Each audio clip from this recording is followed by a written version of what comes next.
we're reacting to Zack D films.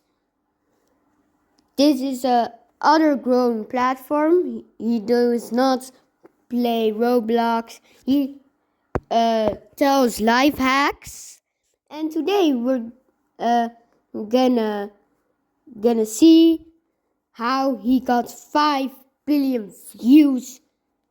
5 billion views per day. I don't know, but let's look how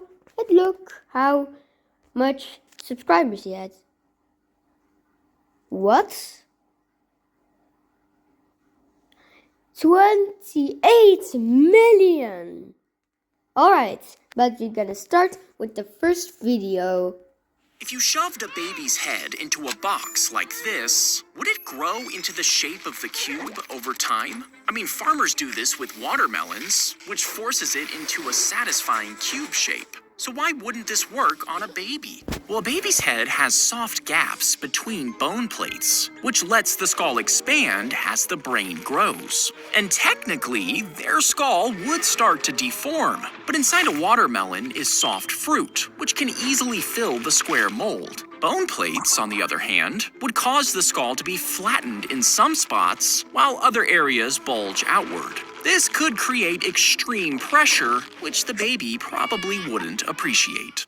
If you shoved a baby's head into... Alright. That's... What the heck's that, bro? What? What is this? What?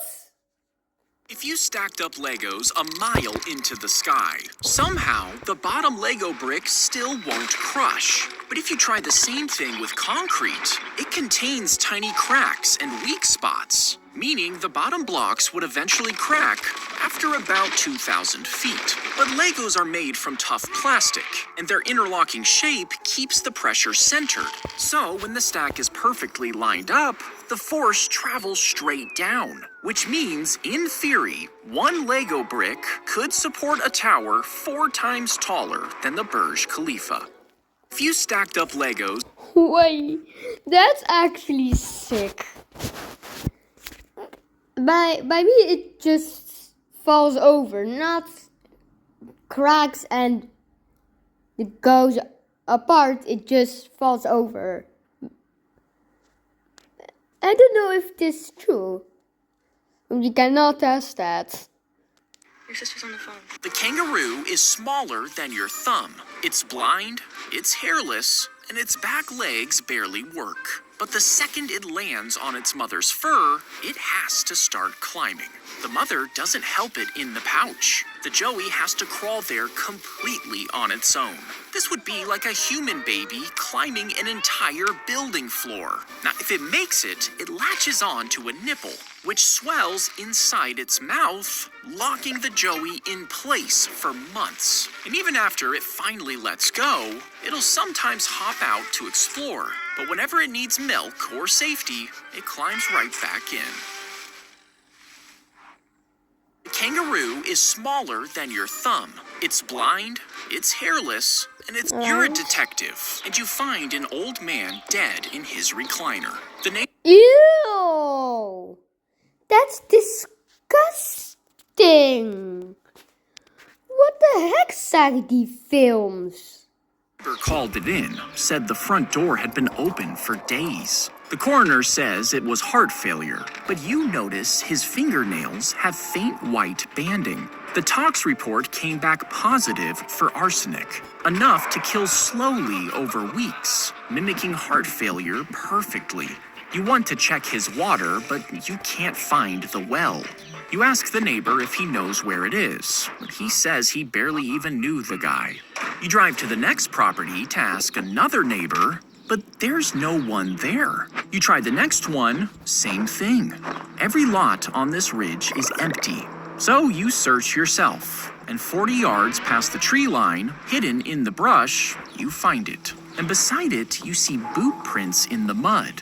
It looks like size 13. The old man wore 9s. Inside the shaft, you find a slow-dissolving arsenic compound designed to poison every glass of water he drank. You pull the property records of this area, and suddenly those empty plots make sense. That one neighbor owns all of them. He had bought every lot on this ridge except the old man's, who was the last holdout. You go back to the neighbor to ask a few more questions and notice a pair of big muddy boots sitting on the porch. You're a detective, and you find an old man dead. Alright, that was disgusting. You walk up to order a coffee and point at the medium for $4.50. But right before you pay, the cashier points to the large and says it's only 50 cents more. So now the medium suddenly feels stupid. You didn't even want a large, but your brain starts doing the math. Because for just 50 cents more, the large feels way too good to pass up. And that's exactly why companies do this. You see, when there are only two options, most people compare them directly. But when they add a middle option that's priced almost the same as the biggest one, well, it makes the expensive option feel like the obvious choice. So instead of buying what you actually wanted, you spend more money, get more coffee, and walk away thinking you made the smart decision. You walk up to order a coffee. That is true. He raced to be the first man over the wall, but as soon as he reached the top, he was shot and killed by an arrow. And the next man did the same, but he was thrown to the ground below. This happened over and over again, until one man finally survived and made it inside the enemy walls, which disappointed the rest of the soldiers. You see, the first one over the wall would receive a crown, which acted like a medal of honor. This gave him fame and fortune, letting him climb the ranks into greater political power, which is why so many soldiers were willing to risk their lives for it. He raced to Let's go.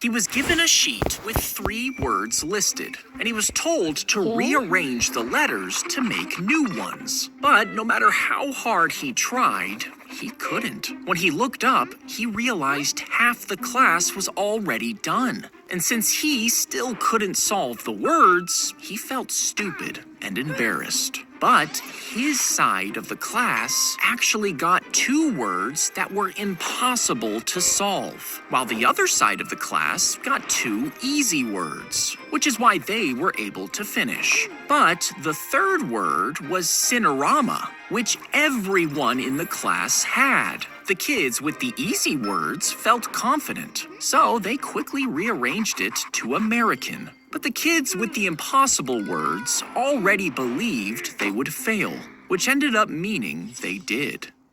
He was given a sheet with 3 words. That's unfair. That's not good. Give everyone the same one, or give everybody just easy or a hard one. But that's possible to solve because that's stupid. Stupid, bro. It's not good. Next one. If you were accidentally swallowed, grab onto the back of the tongue and kick around to trigger a gag reflex. This should get you coughed out. But if you miss your chance, spread your arms and legs wide in the throat, bracing yourself against the walls to stop from sliding down. This would hold you in place for a Wait. How are you getting swallowed? You're not that tiny. What is this? while until the person swallows food, which would push you straight into the stomach. Now, you could climb a chunk of food floating in the acid, but at this point, you're just waiting for the inevitable. If you were accidentally swallowed, grab onto the back of the tongue and kick around to trigger a gag reflex. This should get you coughed out. But if you miss your chance, spread your arms and legs wide. The beetle is impaled on the thorn before its head is torn off by the bird, which rips it apart to eat it. Now, if it's a poisonous bug, the bird will leave it out for a few days, and as it slowly dries up, the poison inside breaks down until the bird can eat it safely. During colder seasons, it might even save up an entire collection on the bush, while it keeps an eye out from nearby, ready to defend its territory from other birds so it can survive the long winter.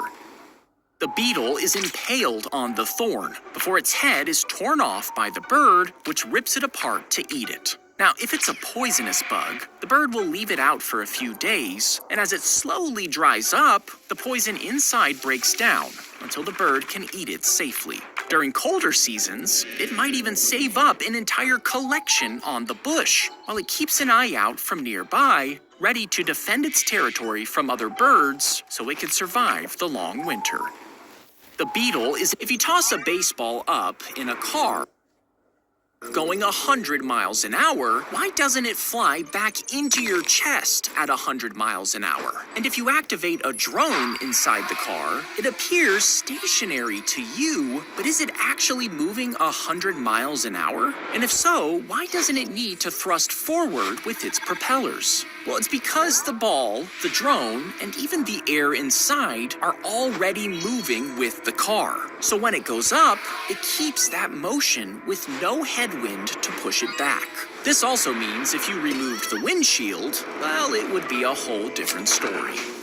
If you toss a baseball up in a car going 100 miles, when the hurricane hit their orphanage, they had no money to fix it. More than 40 kids were about to lose their home, but their town was hosting a fishing tournament, offering a huge cash prize to any team that caught a blue marlin. Now, none of the boys had ever fished before, and their guardian had no experience with this type of fish, but they signed up anyway. Then, right before the tournament, the man crashed his car, nearly forcing them to drop out. But he managed to make it onto the boat, and soon they had a bite. For almost 45 minutes of struggling, they dragged a giant blue marlin onto the boat. It was the biggest catch of the day, and the orphans won more than $250,000, enough to save their home.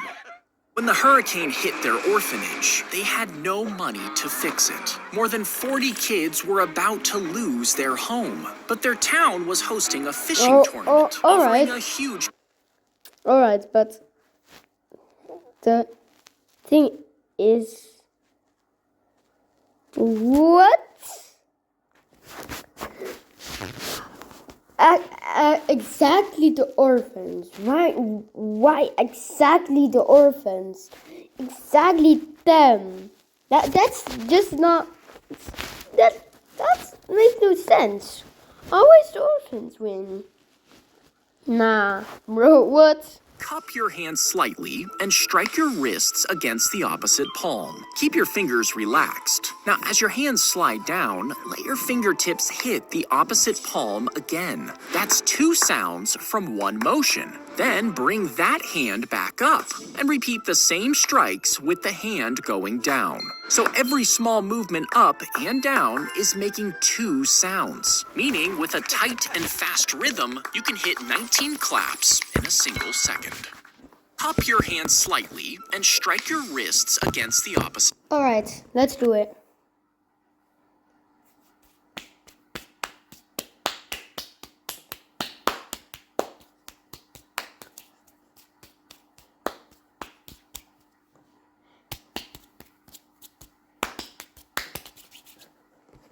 Palm. Keep your fingers relaxed. Now, as your hands slide down, let your fingertips hit the opposite palm again. That's 2 sounds from 1 motion. Then bring that hand back up. Right. Imagine you wake up and everyone on your flight is unconscious, but the plane is flying perfectly straight. So the pilots must be fine, right? You make your way to the cockpit. One pilot collapsed in the doorway. The other is slumped over in his chair. Now, this could be a dream, but you grab the mic and scream for help anyway. There's no response. You decide to push the pilot out of the seat, but his arm catches the controls and moves it around. The alarm screams. Lights flash. The plane is dropping fast. You grab the controls. It's heavy and confusing, but after a few terrifying minutes, you sort of figured it out. You're actually keeping the plane roughly level, but the plane is still slowly descending. Now you're low enough to see a long stretch of field. You could try to land now. You've got a feel for the controls, and you think you could figure out the throttle. Or you could just keep flying and hope someone wakes up. But this field could be your only chance. What do you do? Imagine you wake up and everyone on your flight is unconscious, but the plane is flying perfectly straight, so the pilots must be fine. He took a bite of a boneless wing, and something felt wrong in his throat. For 3 days after, he had a fever and couldn't keep food down. Later, doctors found a thin chicken bone stuck inside. So he sued the restaurant. He argued that the menu said boneless, so there shouldn't have been any bones. But the court said boneless wings was a style of food, not a promise that every bone had been removed. And because bones are naturally part of chicken, the restaurant wasn't responsible. Meaning, according to the court, even boneless wings can still have bones.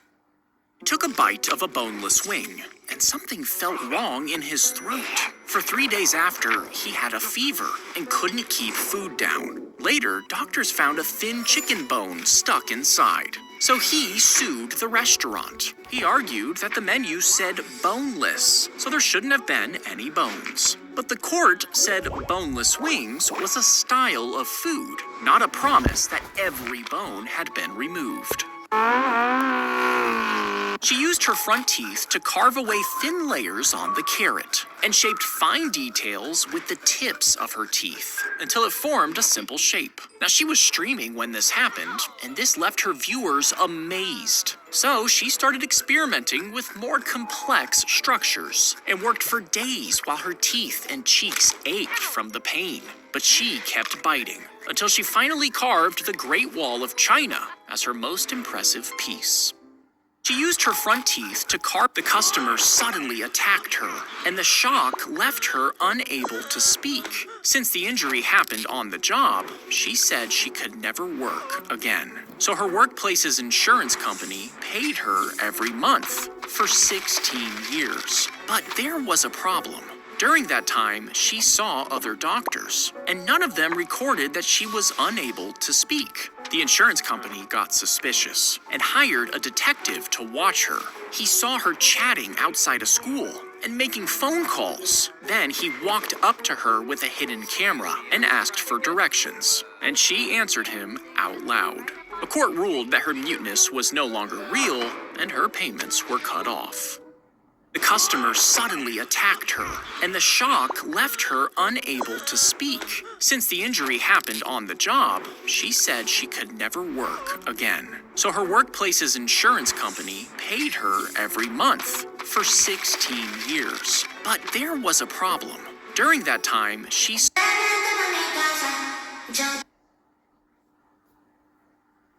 Alright, guys.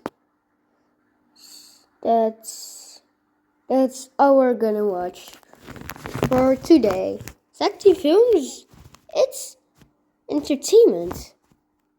It's really fun. I'm gonna subscribe. Go all subscribe to Zack D Films, but not only to Zack D Films, also to me. That was a fun adventure. You wanna join us on the next click right here. Bye!